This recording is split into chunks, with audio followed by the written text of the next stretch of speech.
Ma. To become conscious that all is divine is the best way of making all divine the mother. To become conscious that all is divine is the best way of making all divine the mother.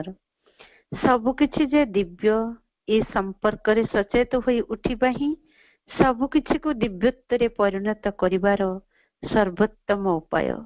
Shrima. Vande Mataram. ଶୁଭ ଅପରାହ୍ନ। ଯିଏ ଆମ ସହିତ ସତତ ରହିଛନ୍ତି, ଆମକୁ ସନ୍ଦୀପିତ କରାଉଛନ୍ତି, ପଥ ଦେଖାଇ ଆଗକୁ ନେଉଛନ୍ତି, ସୁରକ୍ଷା ପ୍ରଦାନ କରୁଛନ୍ତି, ଏକ ଗୌରବମୟ ଭବିଷ୍ୟତ ଅଭିମୁଖେ ଆମକୁ ପ୍ରତିନିୟତ ଆମନ୍ତ୍ରିତ କରି ଚାଲିଛନ୍ତି, ସେହି ଭବିଷ୍ୟତର ବାର୍ତ୍ତାବହ ଅତିମାନସର ଭଗୀରଥ ପ୍ରଭୁ ଶ୍ରୀ ଅରବିନ୍ଦଙ୍କ ପାଦପଦ୍ମରେ ଶତ ଶତ ପ୍ରଣାମ। କରୁଣାମୟୀ ହେ ଦିବ୍ୟ ଜନନୀ, ହେ ଜଗଦମ୍ବେ, ଏହି ନିରବିତ ମୁହୂର୍ତ୍ତରେ ତୁମ ଚରଣରେ କୋଟି କୋଟି ପ୍ରଣାମ। ଆଜିର ଏହି ସ୍ୱତନ୍ତ୍ର ପାଠଚକ୍ର କାର୍ଯ୍ୟକ୍ରମରେ ଯୋଡ଼ି ହୋଇଥିବା ସମସ୍ତ ଦିବ୍ୟ ଜୀବନ ଅଭିପ୍ସୁ ଆତ୍ମାର ସାଥୀ ମାତୃଚରଣାଶ୍ରିତ ପୂଜ୍ୟ ପ୍ରିୟ ଭାଇ ବାପା ମାନଙ୍କୁ ମୋର ଆନ୍ତରିକ ପ୍ରଣାମ। ବନ୍ଦେ ମାତରମ୍। ଆଜି ମାତୃ ଉପନିଷଦ ମହାପୁସ୍ତକ ଆଲୋଚନାର 10ମ ଦିବସ। ମହାପୁସ୍ତକର 5ମ ଅଧ୍ୟାୟକୁ ଆଧାର କରି ବିଷୟଟି ପ୍ରସ୍ତୁତ କରାଯାଇଛି। ସେବାର ଆନନ୍ଦ, କର୍ମ ସାହାଯ୍ୟରେ ଆନ୍ତର ପୁଷ୍ଟିର ଆନନ୍ଦ, ନିରହଙ୍କାର କର୍ମୀ ପକ୍ଷରେ ଏହା ହିଁ ଯଥେଷ୍ଟ ପୁରସ୍କାର। ଦିବ୍ୟ କର୍ମ ସମ୍ପର୍କରେ ଆଲୋଚନାଟି ଅଛି। କର୍ମରେ କିପରି ଯଥାର୍ଥ ମନୋଭାବ ପୋଷଣ କରିବା ଓ ମାନସିକ କର୍ମକୁ କିପରି ଦିବ୍ୟ କର୍ମରେ ପରିଣତ କରିବା, ଏହା ହେଉଛି ଆଜିର ବିଷୟବସ୍ତୁ। ଯେ ପର୍ଯ୍ୟନ୍ତ ଆମେ ଅହଙ୍କାର ଶୂନ୍ୟ ନ ହୋଇଛନ୍ତି, ସେ ପର୍ଯ୍ୟନ୍ତ ଆମେ ସେବାର ଆନନ୍ଦ, ଆନ୍ତର ପୁଷ୍ଟିର ଆନନ୍ଦ ଲାଭ କରିପାରିବା ନାହିଁ। କର୍ମ ଏକ ସେବା। କାର୍ଯ୍ୟ କରିବାକୁ ଆମେ କର୍ମ ବୋଲି କହିଥାନ୍ତି। ଆମର ଅନ୍ତରାତ୍ମା ହିଁ ଆମ କର୍ମ ଫଳକୁ ଜନ୍ମ ଜନ୍ମ ଧରି ବହନ କରିଥାନ୍ତି। ସେଇଥିପାଇଁ ଆମେ ଯେପରି କର୍ମ କରୁ ସେ ଅନୁସାରେ ଫଳ ଆମକୁ ମିଳିଥାଏ। ତ ଶ୍ରୀ ଅରବିନ୍ଦଙ୍କ ଯୋଗରେ ବ୍ୟକ୍ତି ମନ, ପ୍ରାଣ, କାମନା, ବାସନାର ପ୍ରେରଣାରେ କର୍ମ କରେ ନାହିଁ। ଭାଗବତୀ ଅତିମାନସ ଶକ୍ତି ଦ୍ୱାରା ପରିଚାଳିତ ହୋଇ କର୍ମ କରେ। ତ ସେଇଥିପାଇଁ ସେହି କର୍ମ ହୁଏ ଭାଗବତ କର୍ମ। ସବୁ ସମୟରେ ସଚେତନ ହୋଇ ମାଙ୍କ ନାମ ଜପ କରି କର୍ମ କରିବା, ସେଇ କର୍ମ ହେବ ଭାଗବତ କର୍ମ। ମା କୁହନ୍ତି, ତୁମର କାର୍ଯ୍ୟ ଯାହା ବି ହେଉ ତାହାକୁ ଯେତେ ଦୂର ସମ୍ଭବ ଉତ୍ତମ ରୂପେ କର। ଭଗବାନଙ୍କ ପ୍ରତି ଏହା ହିଁ ମଣିଷର ସର୍ବଶ୍ରେଷ୍ଠ ସେବା। ତ ଭଗବାନଙ୍କର ଯିଏ ସେବା କରେ ତାହାର ଆନନ୍ଦ ହିଁ ତା ପାଇଁ ଯଥେଷ୍ଟ ପୁରସ୍କାର ହେଇଥାଏ। ଯିଏ ଦିବ୍ୟ କର୍ମର ଯଥାର୍ଥ କର୍ମୀ ହେବାକୁ ଚାହେଁ ତା ପାଇଁ କର୍ମ ଦ୍ୱାରା ଆନ୍ତର ତୃପ୍ତି ମିଳିଥାଏ ଓ ଯଥେଷ୍ଟ ପୁରସ୍କାର ମିଳିଥାଏ। ଯେଉଁମାନେ ଅହଙ୍କାର ଶୂନ୍ୟ ଭାବେ କାର୍ଯ୍ୟ କରିଥାନ୍ତି, ନିଜ ଭିତରେ ସେହି କାର୍ଯ୍ୟଟି ସନ୍ତୋଷ ଆଣି ଦେଇଥାଏ, ତାହା ହିଁ ଜଣେ କର୍ମୀ ପାଇଁ ଯଥେଷ୍ଟ ପୁରସ୍କାର ହେଇ ରହିଥାଏ।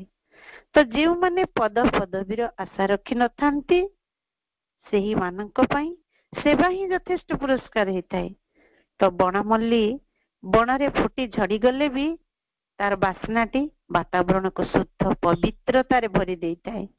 ଠିକ୍ ସେଇଭଳି ଯେ ନିରହଙ୍କାର ଭାବେ କାର୍ଯ୍ୟ କରିଥାଏ, ସେବା କରିଥାଏ, ତା ଅନ୍ତର ଭିତରେ ଯେଉଁ ଆନନ୍ଦ ମିଳିଥାଏ ତା ପାଇଁ ଯଥାର୍ଥ ପୁରସ୍କାରଟିଏ। କେହି କର୍ମରେ ପ୍ରଶଂସା ନ କଲେ ବି ତା ଅନ୍ତର ଆନନ୍ଦ ହିଁ ତା ପାଇଁ ଯଥେଷ୍ଟ ପୁରସ୍କାର ହେଇ ରହିଥାଏ।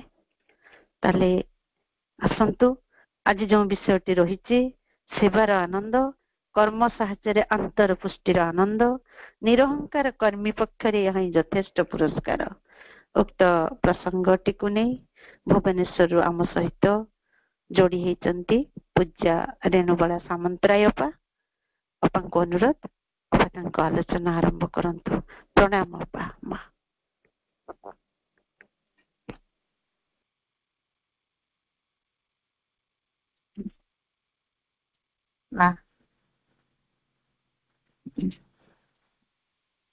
Supreme Lord, teach us to be silent, so that in silence we may receive thy force and understand thy will.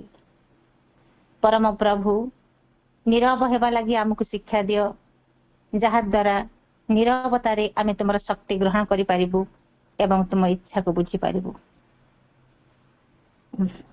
परम प्रभु दिव्य जननी मां का पाद पद्म रे मो हृदय कृतज्ञता भरा प्रणाम। सम्माननीय रत्न प्रभापा अत्यस्यपा एवं उपस्थित आम मातृ परिवार समस्त पापा भाई को प्रणाम। वंदे मातरम। प्रभुंकर पवित्र जन्म मासरे क्षुद्रतम पुस्तिका मातृपनिषद माँ पुस्तकटी आमर धारावाहिक भाव में आलोचना होउछि। यह ही होउछि प्रभुंक प्रति श्रेष्ठ श्रद्धांजलि। तांकर रचित माँ पुस्तकटी को आलोचना करा जाउछि। यह ही होउछि सर्वश्रेष्ठ कृतज्ञता, सर्वश्रेष्ठ श्रद्धांजलि, सर्वश्रेष्ठ निवेदन। एवं ये पुस्तिकार प्रत्येक शब्द गोटे गोटे शब्द होउछि मंत्र ऑफ मंत्रस। मंत्र गुड़िकर ये होउछि मंत्र एवं यही मंत्र को यदि पाठ करिबा से मंत्रर जो शक्ति रही से शक्ति आमको बदल देवार साहाय्य करिवो, आमको रूपांतर करिबार साहाय्य करिवो, आमको विस्तारित हो जेबार साहाय्य करिवो। सेही मंत्र रो पंचम अध्याय जो रही वाक्यटी रही आलोचनार विषय सेवार आनंद, कर्म साहाय्य अंतर पुष्टिर आनंद, निरहंकार कर्मी पक्ष यहाँ ही यथेष्ट पुरस्कार। तीनोटी कथा रही सेवा रही, कर्म रही एवं निरहंकारी कर्मी। तेबे उपनिषद गोटे कथा को आम एग्जांपल भाव नहीं पारिबा। कमार शाला जिते कमार लुहा को निआरे उत्तप्त करे, जिते लुहा को से निआरे तार कमार शाला जिते से निआ रे से उत्तप्त करुथाए, क्रमे क्रमे देखा जाए से लुहा खंडटी से निआरे परिणत हो जाउछि। बाहर चाहिए कहीं कही पारिबे नहीं जे कमार हाथ में जो से धरिछि ता एक लुहा खंड, कारण से निआर तापरे एते उत्तप्त हो जाय थाए से निआर रूप सदा जमते निआर रूप धारण करि थाए। आ जानी हुए नहीं जे से खंडे लुहा बोली। लुहा खंडटी गोटे निआरे जेतेबेले परिणत हो जाए सेतेबेले कौन करे, कमारटी कौन करे, सेथिरे से एते निआरे उत्तप्त हवा पर एते रमणीय हो जाए से तार टूल्स सेते से तैयार करे। तार दा हो कटुरी कोदाଳ पनिकी शाबल जहाँ आवश्यक सब जिनिस रही तैयार करे। ठीक सेमती आम भितर जो आस्फुरार अग्निटी जलुची बा आस्फुरार अग्नि जदि आम से भाव जालिबा ताले कौन हम, कौन पाई जलिब से अग्नि? माँ को पाइबा पाई जलिब, माँ को काम करबा पाई जलिब, से कर्मरु आनंद पाइबा पाई, अंतर पुष्टिर आनंद पाई। एवं कालक्रमे देखिबा से आस्फुरार अग्नि जेतेबेले तीव्र ही उठिबो आमे आमे ही रहिबा नहीं, आमे स्टे हो जिबा। जेमती लुहाटी उत्तप्त हो गले कमार निज इच्छा अनुसार जंत्रपाति तैयारी करुछि, सेमती जेतेबेले आमे सेरे परिणत हो जिबा, आम आस्फुरार अग्नि एते तीव्र हबो आउ सेतेबेले आमर इच्छा बोली किछि रहिबो नाही, सब किछि तांकर इच्छा, तांकर निर्देश जेतेबेले आमे अनुप्राणित हबा, आमे तांकर निर्देश अनुसार कार्य करिबा, सेतेबेले तांको इच्छा अनुसार से हमको व्यवहार करिवे। तांका हातर पर जंत्रटी आमे हबा। मु बोली आ किछि रहइबा नाही, गर्व बोली किछि रहइबा नाही, अहंकार रहइबा नाही। एवं जेतेबेले जिनिस गुड़िक आम भितर आस्ते आस्ते आस्ते आस्ते रूपांतर हो जाउथिबो, ना गर्व रहिबो ना अहंकार रहिबो, जेतेबेले मु जेतेबेले सेर परिणत हो जाउथिबी सेतेबेले कोन हबो लागिबो ଯେମିତି ଆମ ଭିତରେ ଯୋଉ ଅନୁଦ୍ଘାଟିତ ହେଇକି ରହିଥିବା ଅନେକ କଥା ଉଦ୍ଘାଟିତ ହେଇଯାଉଛି। ବର୍ଷ ବର୍ଷ ଧରି ଯେମିତି ଆମ ଭିତରେ ଯୋଉ ଗଣ୍ଠି ଗୁଡାକ ଥିଲା ଶକ୍ତ ହେଇକିରି ପଡିଥିଲା, ତାକୁ ଖୋଲିବା କଷ୍ଟକର ଥିଲା, ସେଗୁଡିକ ଆସ୍ତେ ଆସ୍ତେ ଖୋଲି ଯାଉଛି। ଏବଂ ଯେତେବେଳେ ଖୋଲି ଯାଉଛି ସେ ଗଣ୍ଠି ଗୁଡିକ ମନେ ହେବ ଯେମିତି ଆମ ଭିତରେ ଲୁକାୟିତ ହେଇ ରହିଥିବା କେତେ କେତେ ଗୁପ୍ତଧନର ସନ୍ଧାନ ସେତିକି ମିଳିଯାଉଛି। ଯୋଉ ଗୁପ୍ତଧନ, ଯୋଉ ଐଶ୍ୱର୍ଯ୍ୟ ଆମ ଜୀବନକୁ ବଦଳାଇ ଦବ। ସେ ଐଶ୍ୱର୍ଯ୍ୟ ହଉଛି ଯେତେବେଳେ ଗର୍ବ ରହିବ ନାହିଁ, ସେତେବେଳେ କଣ ଆସିବ? ତାର ବିପରୀତ କଥାଟି ଆସିବ। ଯେତେବେଳେ ଘୃଣା ରହିବ ନାହିଁ, ତାର ବିପରୀତ କଥାଟି ଆସିବ। ଅର୍ଥାତ୍ ଆମ ଭିତରେ ପ୍ରେମ, ଆମ ଭିତରେ ନମ୍ରତା, ଆମ ଭିତରେ ସମସ୍ତଙ୍କ ପ୍ରତି ଯୋଉ ସଦିଚ୍ଛାର ଭାବଟି ଆସିବ, ଏଇ ହଉଛି ଆମ ଭିତର ଗୁପ୍ତଧନ, ଏଇ ହଉଛି ଆମ ଭିତର ଐଶ୍ୱର୍ଯ୍ୟ। ଏବଂ ଏଇ ଐଶ୍ୱର୍ଯ୍ୟ ହିଁ ଆମ ଜୀବନକୁ ସମ୍ପୂର୍ଣ୍ଣ ଭାବରେ ବଦଳି ଦବ। ଶ୍ରୀ ଅରବିନ୍ଦ କହିଛନ୍ତି ଯେ ମଣିଷ କଣ କରୁଛି, ତାର ସମଗ୍ର ଜୀବନ, ତାର ସମଗ୍ର ସମୟ, ତାର ସବୁ ଶକ୍ତି, ଜୀବନ ବ୍ୟାପୀ ସେ ଅର୍ଥ ରୋଜଗାର କରିବାର ଖର୍ଚ୍ଚ କରୁଛି। କେତେ ସମୟ ସେ ଖର୍ଚ୍ଚ କରୁଛି ଅର୍ଥ ରୋଜଗାର। ସକାଳେ ଉଠିଲେ ଅର୍ଥ ରୋଜଗାର ଚିନ୍ତା, ଶୋଇବାକୁ ଗଲା ବେଳକୁ ପୁଣି କାଲି ସକାଳ ପାଇଁ କଣ କଣ ସବୁ ଅର୍ଥ ରୋଜଗାର କେମିତି କରିବ ତାର ଚିନ୍ତା। ଏତେ ସମୟ ସେ ନଷ୍ଟ କରୁଛି ଯେ ସେଇଥିରେ, କିନ୍ତୁ ଶାନ୍ତିରେ ସେ ଶାନ୍ତିରେ ଅଛି କି, ଆନନ୍ଦ ପାଉଛି କି? ଆମ ଯାତ୍ରାର ଶେଷରେ ଯୋଉ ଅସୀମ ଆନନ୍ଦ ଆମ ପାଇଁ ଅପେକ୍ଷା କରିଛି, ଯୋଉ ପରିପୂର୍ଣ୍ଣ ଶକ୍ତି ଆମ ପାଇଁ ଅପେକ୍ଷା କରିଛି, ଯୋଉ ଜ୍ଞାନର ଯୋଉ ଜ୍ୟୋତିର୍ମୟ ଆଲୋକ ଆମ ପାଇଁ ଅପେକ୍ଷା କରିଛି, ଯୋଉ ପ୍ରଶାନ୍ତିଟି ଆମ ପାଇଁ ଅପେକ୍ଷା କରିଛି, ଏଇ ଐଶ୍ୱର୍ଯ୍ୟର ସନ୍ଧାନ ଯେତେବେଳେ ମଣିଷ ପାଇବ, ସେତେବେଳେ ସେଦିନ କହୁଛନ୍ତି ଏଇ ଯୋଉ ଭୌତିକ ସୁଖ ସମ୍ପଦ ତାକୁ ସବୁ ତୁଚ୍ଛ ଲାଗିବ, ତାକୁ ନଗଣ୍ୟ ଲାଗିବ। ପୁଣି ପ୍ରଭୁ କହୁଛନ୍ତି କେତେ ଦୁଃଖର କଥା, ଯଦି ମଣିଷ ଏଇ ଐଶ୍ୱର୍ଯ୍ୟ ଲାଭ କରିବା ପାଇଁ ଯଦି ସମୟ ଟିକେ ଦିଅନ୍ତା, ତାହେଲେ କେତେ ସୁନ୍ଦର କଥାଟିଏ ହୁଅନ୍ତା। ଗୋଟିଏ ମୁହୂର୍ତ୍ତ ମଧ୍ୟ ଏଇ ଐଶ୍ୱର୍ଯ୍ୟକୁ ଲାଭ କରିବା ପାଇଁ ଗୋଟିଏ ମୁହୂର୍ତ୍ତ ମଧ୍ୟ ସେ ଚୁପଚାପ ବସି ରହିବା ଉଚିତ ନୁହେଁ। ତାର ସବୁ ସମୟ, ତାର ସମସ୍ତ ଶକ୍ତି, ସବୁ ପ୍ରୟାସ ସେ ସେଇଥିରେ ବିନିଯୋଗ କରିବା କଥା ଏଇ ଐଶ୍ୱର୍ଯ୍ୟକୁ ଲାଭ କରିବା ପାଇଁ। ଯୋଗ ସମନ୍ୱୟ ପ୍ରବନ୍ଧାବଳୀ ପ୍ରଥମ ଭାଗରେ ମଧ୍ୟ କୁହାଯାଇଛି ଯେ ଯଦି ଆମେ ସଚରାଚର ଦେଖିବା, 4 ପ୍ରକାର ଲୋକଙ୍କୁ ଆମେ ଦେଖିପାରିବା। ଫାର୍ଷ୍ଟ କାଟାଗୋରୀ କଣ ହେଲେ, ମଦର ମା କହୁଛନ୍ତି those who live for themselves, they consider everything in relation to themselves and act accordingly. The vast majority of men are like this. ପ୍ରଥମ ଶ୍ରେଣୀ ଲୋକ ହଉଛନ୍ତି ଯେ ସେମାନେ କେବଳ ନିଜ ସୁଖ ପାଇଁ ବଞ୍ଚନ୍ତି, ଅନ୍ୟର ସୁଖ ଦୁଃଖ ଚିନ୍ତା ନଥାଏ, କେବଳ ନିଜର ସୁଖ, ଆପେ ସୁଖୀ ମଣିଷ ଯାହା କୁହାଯାଏ। ନିଜର ସୁଖ ସୁବିଧା ପ୍ରତି ସେମାନେ ସମ୍ପୂର୍ଣ୍ଣ ଭାବରେ ଧ୍ୟାନ ଦିଅନ୍ତି, ନିଜର ସୁଖ ସୁବିଧା ପ୍ରତି। ତାଙ୍କ ଧର୍ମ ହେଲା କଣ, ଋଣଂ କୃତ୍ୱା ଘୃତଂ ପିବେତ୍ ଯାବତ୍ ଜୀବେତ୍ ସୁଖଂ ଜୀବେତ୍। ଯେତେ ଦିନ ପର୍ଯ୍ୟନ୍ତ ବଞ୍ଚିବୁ ସୁଖରେ ବଞ୍ଚିବୁ, ଯେ ଋଣ କରିକି ଘିଅ ପିଇବୁ କିନ୍ତୁ ସୁଖରେ ବଞ୍ଚିବୁ, ଏଇଟା ହଉଛି ତାଙ୍କ ଜୀବନ ଧର୍ମ। ଏବଂ ପଶୁ ପରି ଆହାର, ନିଦ୍ରା, ମୈଥୁନ କେବଳ ୟାର ଭିତରେ ସେମାନେ ସୀମିତ ଥାନ୍ତି। ଏବଂ ଗୋଟେ ମଣିଷ ରୂପରେ ମଣିଷ ସିନା ଜନ୍ମ ପାଇଛି, କିନ୍ତୁ ପଶୁ ପରି ଗୋଟେ ଜୀବନ ଅତିବାହିତ କରେ। ପ୍ରକୃତି କଣ ତାଠୁ ଆହ୍ୱାନ କରୁଛି, ପ୍ରକୃତି କଣ ତାଠୁ ଦାବି କରୁଛି, ସେ କଥା ସେ ବୁଝେ ନାହିଁ। ଯଦି ଗୋଟିଏ ଗାଈର ବେକରେ ଯଦି ଆମେ ଗୋଟେ ଲମ୍ବା ପଘାଟି ବା ଦଉଡ଼ିଟିଏ ତାକୁ ତା ବେକରେ ପକେଇ ଦେଇକି ଗୋଟେ ପଡ଼ିଆରେ ବାନ୍ଧିଦେବା ମଝାମଝି, ସେ କଣ କରିବ, ସେଟା ନିଜ ଚାରିପଟେ ବୃତ୍ତାକାରରେ ଘୁରି ବୁଲିବ, ଯାହା ଥିବ ସେଗୁଡିକ ଖାଇବ ଏବଂ ବୃତ୍ତାକାରରେ ସେ ଘୁରି ବୁଲିବ। ଏଇ ପ୍ରଥମ ଶ୍ରେଣୀର ମଣିଷ ସେମିତି ଖାଲି ନିଜ ଚାରିପଟେ ସେମାନେ ଘୁରି ବୁଲନ୍ତି, ନିଜର ସୁଖ ସୁବିଧା, ନିଜର ସୁଖ ସ୍ୱାଚ୍ଛନ୍ଦ୍ୟ, ନିଜେ କେମିତି ଭଲରେ ବଞ୍ଚିବେ, ଏଇଆକୁ ନେଇ ସେମାନେ ନିଜ କଥାକୁ ନେଇକରି ସେମାନେ ବ୍ୟସ୍ତ ଥାନ୍ତି। ପୁଣି ମା କହୁଛନ୍ତି ଦ୍ୱିତୀୟ କାଟାଗୋରୀ ଲୋକ କଣ, those who give their love to another human being and live for him. As for the result, everything naturally depends on the person one chooses to love.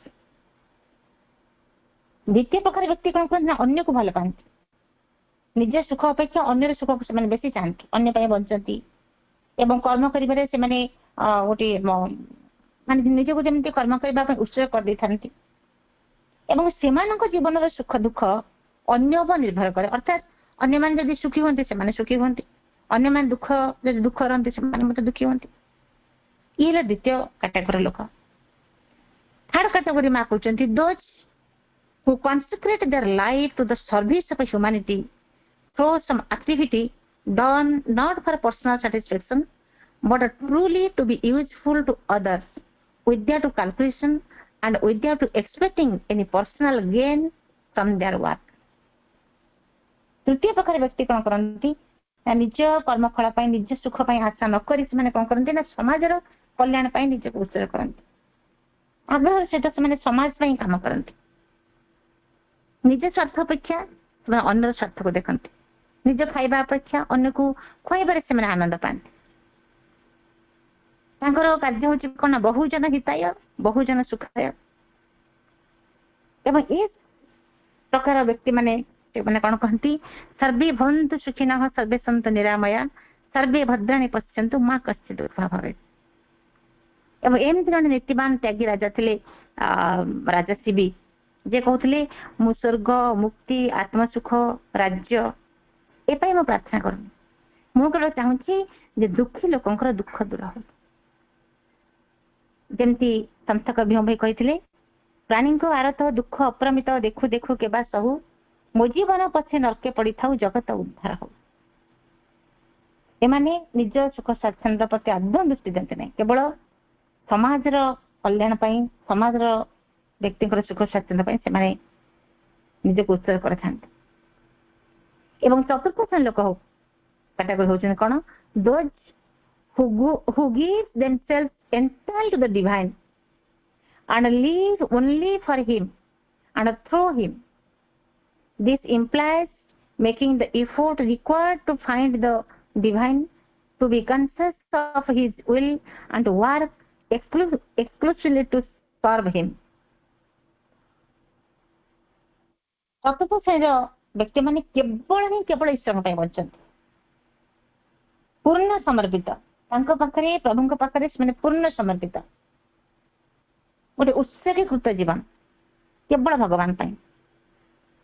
ଭଗବାନଙ୍କ ଛଡା ଯାହା କର୍ମ କରିବେ ଭଗବାନ ପାଇଁ କର୍ମ କରିବେ, ବଞ୍ଚିବେ ଭଗବାନ ପାଇଁ ବଞ୍ଚିବେ, ଭଗବାନଙ୍କର ପ୍ରୀତ୍ୟର୍ଥ କର୍ମ କରିବେ। ଯଥାର୍ଥ କର୍ମୀ ବା ଦିବ୍ୟ କର୍ମୀ ଏଇଭଳି କାର୍ଯ୍ୟ କରିଥାଏ, ଏଇଭଳି ମନୋଭାବରେ କାମ କରେ।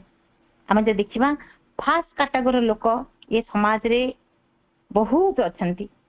ମା ଲେଖିଲି the vast majority of men are like this, ପ୍ରଥମ କାଟାଗୋରୀ। ଏବଂ ଚତୁର୍ଥ କାଟାଗୋରୀ ଯୋଉମାନେ ଭଗବାନ ପାଇଁ ବଞ୍ଚନ୍ତି, ଅହଙ୍କାରରୁ ମୁକ୍ତ ହୋଇ ଜୀବନଟେ ବଞ୍ଚନ୍ତି, ସେମାନଙ୍କର ସଂଖ୍ୟା ଅତି କମ୍। ଏବଂ ଦିବ୍ୟ କର୍ମର ଯେ ଯଥାର୍ଥ କର୍ମୀ ସେ ଅହଙ୍କାରରୁ ମୁକ୍ତ ହେଇଥାଏ। ତାର ସମଗ୍ର ଜୀବନ ତାର ସମସ୍ତ କର୍ମ ପରମେଶ୍ୱରଙ୍କ ନିକଟରେ ନିବେଦିତ। ସେ ସେବାରେ ଆନନ୍ଦ ଲାଭ କରେ। ସେ ସେବାରୁ ଯୋଉ ଆନନ୍ଦଟି ପାଏ, ନିଃସ୍ୱାର୍ଥପର ଭାବରେ ସେବା କରି ସେ ଯୋଉ ଆନନ୍ଦ ପାଏ, ସେ ଆନନ୍ଦ ସେ ଆଉ କେଉଁ ସୁଖ ଆଉ କୌଣସି ଧନ ସମ୍ପଦ ତାକୁ ଦେଇପାରିବ ନାହିଁ। ଆମେ ଯଦି ଦେଖିବା ଅନେକ ବ୍ୟକ୍ତି ଅଛନ୍ତି ଯୋଉମାନେ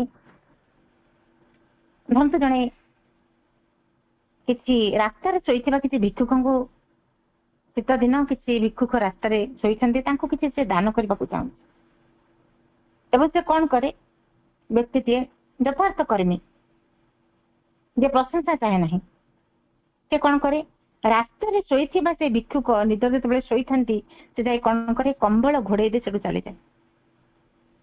କେହି ଜାଣିବାର ଆବଶ୍ୟକତା ନାହିଁ, କେହି ପ୍ରଶଂସା କରିବାର କଥା ସେ ଚାହେଁ ନାହିଁ। ତାର ଉଦ୍ଦେଶ୍ୟ ହଉଛି ଯେ ମୁଁ କିଛି ଆବଶ୍ୟକ ଯୋଉମାନଙ୍କର ଅଛି, ମୁଁ ତାଙ୍କର ଆବଶ୍ୟକତାଟି କେମିତି ପୂରଣ କରେ। କୃତଜ୍ଞତା ଟିକେ ସେ ଜଣେଇବ, ତାକୁ ମଧ୍ୟ ସେ ସୁଯୋଗ ଦିଏ ନାହିଁ। ସେ ଚାହେଁ ନାହିଁ ତାର ପ୍ରତ୍ୟୁତ୍ତରରେ ସେ କୃତଜ୍ଞତା ତାକୁ ଦିଅନ୍ତୁ, ଖୁସି ହୁଅନ୍ତୁ, ଜାଣନ୍ତୁ ତାକୁ, ସେ କଥା ସେ ଚାହେଁ ନାହିଁ। ଏବଂ ଏଇ ସେବା ହିଁ ତାର ଆନନ୍ଦ। ତାର କରଡ଼ ତାଳି ଦରକାର ନାହିଁ, ପ୍ରଶଂସା ଦରକାର ନାହିଁ, ପୁରସ୍କାର ଦରକାର ନାହିଁ। ଏବଂ ଆମେ ଯଦି ଦେଖିବା ଆମର ଇଣ୍ଡିଆନ ଲିଜେଣ୍ଡ, ଯୋଉ ଭାରତୀୟ କିମ୍ବଦନ୍ତୀଟିଏ ଏ ସମ୍ପର୍କରେ ରହିଛି, ସମସ୍ତେ ଯଦି ବା ଏ ସମ୍ପର୍କରେ ଜାଣନ୍ତି ଯେ ବୃଦ୍ଧା ମାଟିଏ ସେ କିପରି ଜଣେ ସେ ତାର ଫାଳେ ଆମ୍ବକୁ ସେ କେମିତି ଦାନ କରିଦଉଛି। ଫାଳେ ଆମ୍ବ ସେ ଖାଇଛି, ଆର ଫାଳକୁ ସେ ରଖିଛି, ଆସନ୍ତାକାଲି ସକାଳେ ତାର ସେ ଜଳଖିଆରେ ବ୍ୟବହାର କରିବ। କିନ୍ତୁ ରାତିରେ କେହି ଜଣେ ସେ କବାଟ ଠକ୍ ଠକ୍ କରୁଛନ୍ତି ଏବଂ କହୁଛନ୍ତି ଯେ ମୁଁ କ୍ଷୁଧାର୍ତ, ମତେ କିଛି ଖାଦ୍ୟ ଦିଅ। ଏବଂ ସେ ବୃଦ୍ଧା ମାଟି ଆନନ୍ଦରେ ସେଇ ଫାଳେ ଆମ୍ବ ତାକୁ ଦେଇ ଦଉଛନ୍ତି। ସେ ଜାଣେ ନାହିଁ, ସେ ବୃଦ୍ଧା ମାଟି ଜାଣେ ନାହିଁ ଯେ ସ୍ୱୟଂ ଶିବ ଆସିଛନ୍ତି, ଛଦ୍ମାବେଶରେ ଆସି ତାକୁ ପରୀକ୍ଷା କରୁଛନ୍ତି, ବା ସେ କିଛି ତାଙ୍କୁ ଏ ଫାଳେ ଆମ୍ବ ଦେଇଦେଲେ ତା ପ୍ରତ୍ୟୁତ୍ତରରେ ବା ପ୍ରତିଦାନରେ ମୁଁ କିଛି ପାଇବି ତାଙ୍କ ଠାରୁ, ଏ ଆଶା ମଧ୍ୟ ନାହିଁ। ଅତି ଆନନ୍ଦର ସହିତ ସେ ତାର ସେ ରଖିଥିବା ସେ ସନ୍ତକଟି ବା ସେଇ ଖାଦ୍ୟଟିକୁ ସେ ଦେଇଦଉଛି। ଇଏ ହେଉଛି ଯଥାର୍ଥ ଭାବରେ ଗୋଟେ ସେବା। ଏଥିରୁ ଯୋଉ ଆନନ୍ଦରେ ସେ ପାଉଛନ୍ତି, ସେ ଆନନ୍ଦ ସେ ନିଜେ ତାକୁ ଭକ୍ଷଣ କରିଥିଲେ ହୁଏତ ସେ ଆନନ୍ଦ ସେ ପାଇପାରିନଥାନ୍ତି। ସମାଧିରେ ଥରେ ଫୁଲ ସଜେଇବା ପାଇଁ ଜଣେ ବ୍ୟକ୍ତିଙ୍କ ଦାୟିତ୍ୱ ଥାଏ, ସେ ସମାଧିରେ ଫୁଲ ସଜେଇବେ। ହଠାତ୍ ତାଙ୍କୁ ଭୀଷଣ ଜ୍ୱର, ସେ ଘୋଡେଇ ହେଇକି ଶୋଇଛନ୍ତି ଏବଂ ଯେତେବେଳେ ସମୟ ହେଲା, ଫୁଲ ସଜେଇବାର ସମୟ ଆସିଗଲା, ସେ ଧଡ଼ପଡ଼ ହେଇ ଉଠିଲେ ଏବଂ ସାଇକେଲ ଧରିକି ବାହାରିଲେ ଯିବା ପାଇଁ। ତେଣୁ ଆଉ ଜଣେ କହୁଛନ୍ତି ଯେ ଆପଣ ଏତେ ଭୀଷଣ, ଆପଣଙ୍କୁ ଜ୍ୱର, ଆପଣ କେମିତି ଏଥିରେ ଯାଇ ଫୁଲ ସଜେଇବେ? ସେ କହୁଛନ୍ତି ଯେ ମୁଁ ଯଦି ଫୁଲ ସଜେଇବାକୁ ନ ଯାଏ ତାହେଲେ ଏ କାମଟି ରହିବ ଯେ ଅଟକି ଯିବନି, ଏ କାମଟି ଆଉ କେହି ଜଣେ କରିବେ। କିନ୍ତୁ ଏଇ ଯୋଉ ସେବାରେ ଯୋଉ ଦାୟିତ୍ୱଟି ମତେ ଦିଆଯାଇଛି, ଏଇ ଯୋଉ ସେବାରୁ ଯୋଉ ଆନନ୍ଦଟି ମତେ ମିଳୁଛି, ଏଇ 24 ଘଣ୍ଟାରୁ ଯେତିକି ସମୟ ମୁଁ ମାଙ୍କର ସେବାରେ ମୁଁ ଅତିବାହିତ କରିଥାନ୍ତି, ଯଦି ନ କରିବି ସେତିକି ସମୟ ତ ମୋର ବ୍ୟର୍ଥ ହେଇଗଲା। 24 ଘଣ୍ଟାରୁ ସେତିକି ସମୟ ମୋର ମାଇନସ୍ ହେଇଗଲା, ବ୍ୟର୍ଥତାରେ ଚାଲିଗଲା। ଅର୍ଥାତ୍ ସେଇ ଯୋଉ ଆନନ୍ଦ, ସେବା କରିବାର ଯୋଉ ଆନନ୍ଦ, ଯୋଉ ଆତ୍ମଦାନ, ଯୋଉ ଉତ୍ସର୍ଗୀକୃତ ଜୀବନ, ସେଥିରେ ଜ୍ୱର କଣ କରିବ? କେହି କିଛି ମଧ୍ୟ କ୍ଷତି କରିପାରିବେ ନାହିଁ। ଜ୍ୱର ତ ସାମାନ୍ୟ କଥା। ସେ ଯୋଉ ଆତ୍ମଦାନ, ନିବେଦନ, ନିଜକୁ ସମ୍ପୂର୍ଣ୍ଣ ଭାବରେ ସମର୍ପିତ ଯେ ମାଙ୍କ ସେବାରେ, ସେଠି ଜ୍ୱର କଣ ଆଉ କିଛି ମଧ୍ୟ ତାଙ୍କର କ୍ଷତି କରିପାରିବନି। ଅନ୍ୟକୁ ଖୁସି କରିବା ପାଇଁ କାମ ନୁହେଁ, ବା ପ୍ରଶଂସା ପାଇବାକୁ ନୁହେଁ, ନିଜର ଖୁସି ପାଇଁ ମଧ୍ୟ ନୁହେଁ, କେବଳ ତାଙ୍କରି ଖୁସି, ସେ ମାଙ୍କର ଖୁସି ପାଇଁ, ଭଗବାନଙ୍କର ଖୁସି ପାଇଁ, ଭଗବାନଙ୍କ ପ୍ରୀତ୍ୟର୍ଥେ ଯୋଉ କର୍ମ ନିବେଦିତ, ସେଇ କର୍ମରେ ହିଁ ଥାଏ ଆନନ୍ଦ। ଭଗବାନଙ୍କ ନିମିତ୍ତ ଯୋଉ କର୍ମ, ସେ ଯୋଉ ଆନନ୍ଦ ମିଳିବ ଆଉ 5 ଷ୍ଟାର ହୋଟେଲରେ ଖାଇଲେ ସେ ଆନନ୍ଦ ମିଳିବ ନାହିଁ। କିନ୍ତୁ କିଛି ବ୍ୟକ୍ତି ଅଛନ୍ତି, ସେବାକୁ ମାଧ୍ୟମ କରି ସେମାନେ କଣ କରନ୍ତି ନା ପ୍ରଶଂସା ପାଇବାକୁ ଚାହାନ୍ତି। ତାହାକୁ ଯଦି କମ୍ବଳଟିଏ ଦାନ ଦଉଛନ୍ତି ତାହେଲେ ଫଟୋ ଉଠାଅ। ଗୋଟିଏ ଗଛ ଲାଗିବ, ତାକୁ ଧରିଥିବା 8-10ଟି ହାତ। ଖାଦ୍ୟ ପୁଡ଼ିଆଟେ ଦଉଛ ତ ଦରିଦ୍ରର ବନ୍ଧୁ ବୋଲି କହିକିରି ସୋସିଆଲ ମିଡିଆରେ ଛାଡ଼ିଦିଅ। ଉଦ୍ଦେଶ୍ୟ ହଉଛି କି ମୁଁ କେତେ ଦାନୀଟା, ଲୋକେ ମତେ ଚିହ୍ନନ୍ତୁ, ମତେ ଜାଣନ୍ତୁ, ମୁଁ ଏଡେ ବଡ ଦାନୀ, ଦାନବୀର ହରିଶ୍ଚନ୍ଦ୍ର, ମୋ ଭଳି ଦାନୀ କେହି ନାହିଁ, ମୁଁ ଏ ସମୟରେ କେତେ କେତେ ଖାଦ୍ୟ କାହାକୁ ଦଉଛି, ମୁଁ କେମିତି କେତେ ଗଛ ଲଗଉଛି, ମୁଁ କେତେ କମ୍ବଳ ବାଣ୍ଟୁଛି। ଇଏ ସବୁ ଆମେ ତାକୁ ସେବା ବୋଲି କହିବା ନାହିଁ, କେବଳ ଲୋକ ଦେଖାଣିଆ, ପ୍ରଶଂସା ପାଇବା ପାଇଁ। ଏ ସେବା କଥା ମା କହୁନାହାନ୍ତି। ସେବା କେମିତି କରାଯାଏ, ସେବାରୁ କେମିତି ଆନନ୍ଦ ମିଳେ, ଆଶ୍ରମର ସାଧକ ମାନଙ୍କ ଠାରେ ତାହା ସ୍ପଷ୍ଟ ଆମେ ଦେଖିବାକୁ ପାଉ। ନିଶ୍ଚିତ ଭାବରେ ଆଶ୍ରମରେ ଥିବା ସାଧକ ମାନଙ୍କର ପ୍ରସଙ୍ଗରେ ସମସ୍ତେ କିଛି କିଛି ଜାଣିଥିବେ, କେମିତି ମା ଓ ଶ୍ରୀଅରବିନ୍ଦଙ୍କର ସେବା ପାଇଁ କେତେ ବ୍ୟାକୁଳ ଥିଲେ ସେମାନେ। ବ୍ୟାକୁଳ ଭାବରେ ସେମାନେ ମାଙ୍କ ପାଖକୁ କାମ କରିବା ପାଇଁ କାନ୍ଦି କାନ୍ଦି ମାଙ୍କ ପାଖରୁ କାମ ମାଗି ନଉଥିଲେ। ଏବେ ପୁରାଣୀ ରାତି 2ଟାରେ ଗରମ ପାଣି କରୁଥିଲେ ମାଙ୍କ ପାଇଁ। କେତେ ଉତ୍ସର୍ଗୀକୃତ ସେମାନଙ୍କର ଜୀବନ। କେତେ ସମୟ ଶୋଉଥିଲେ, ରାତି 2ଟାରେ ପୁଣି ଉଠିକିରି ମାଙ୍କ ପାଇଁ ପୁଣି ଉଷୁମ ପାଣି କରିବେ। କିଏ କପଡା ଧୋଇବାକୁ ବ୍ୟାକୁଳ, କିଏ ଲାଟ୍ରିନ୍ ସେବା କରିବା ପାଇଁ ବ୍ୟାକୁଳ, କିଏ କପଡା ଇସ୍ତ୍ରୀ କରିବା ପାଇଁ ବ୍ୟାକୁଳ। ଭଗବାନଙ୍କ ସେବା ତ ଭାଗ୍ୟରେ ଥିଲେ ମିଳେ, କାହିଁକି ହାତ ଛଡା ସେମାନେ କରିବେ? ଯଥାର୍ଥ କର୍ମୀ ଏଇଭଳି ଭାବରେ କାମରୁ ସେ ଆନନ୍ଦ ହିଁ ପାଇଥାଏ। ସେମାନେ ଖାଲି ଚାହିଁ ରହିଥାନ୍ତି, ଯୋଉମାନେ ମା ପ୍ରଭୁଙ୍କ ପାଖରେ ଥିଲେ ସେମାନେ ଖାଲି ପ୍ରଭୁଙ୍କର ଆଦେଶକୁ ଅପେକ୍ଷା କରି ରହିଥାନ୍ତି, କଣ ପ୍ରଭୁ ଚାହୁଁଛନ୍ତି, କେତେବେଳେ ପ୍ରଭୁ କଣ ମାଗିବେ ତାଙ୍କ ପାଟିକି ଖାଲି ଅନେଇକି ବସିଥାନ୍ତି, କେତେବେଳେ କଣ ଚାହିଁବେ ଆମେ ତାଙ୍କୁ ଯଥା ସମୟରେ ତାଙ୍କ ସେବାରେ ଉପସ୍ଥିତ ହବୁ ବା ତାଙ୍କୁ ଦବୁ। ଏବଂ ଯେତେବେଳେ ତାଙ୍କର ସେବା କରନ୍ତି କେତେ ନିଜକୁ ସେମାନେ ଧନ୍ୟ ମନେ କରନ୍ତି, କୃତ୍ୟକୃତ ହେଇଯାଆନ୍ତି, ଯେମିତି ଜୀବନ ସାର୍ଥକ ହେଇଗଲା ବୋଲି ମନେ କରନ୍ତି। ଯେତେବେଳେ ଚମ୍ପଲାଲଙ୍କର ଦେହ ଅସୁସ୍ଥ ହେଲା, ଆଖି ତାଙ୍କର ଆଖି ଅପରେସନ ହେଲା ଏବଂ ତାଙ୍କୁ କିଛି ଦିନ ବିଶ୍ରାମ ନେବା ପାଇଁ କୁହାଗଲା, ଜଡ ଭଳି ଗୋଟେ ନିର୍ଜୀବ ଭଳି ବିଛଣାରେ ପଡି ରହିଲେ। କାରଣ ସେ ତାଙ୍କର ମନେ ହେଲା ଯେ ମୋତେ ଯୋଉ ଏ ଯୋଉ ଦେହ ଅସୁସ୍ଥ ରୂପକ ଯୋଉ ଯନ୍ତ୍ରଣା, ତାହାଠୁ ବେଶୀ ଯନ୍ତ୍ରଣା ପ୍ରଭୁଙ୍କର ସେବାରୁ ମୁଁ ନିଜକୁ ବଞ୍ଚିତ କରୁଛି।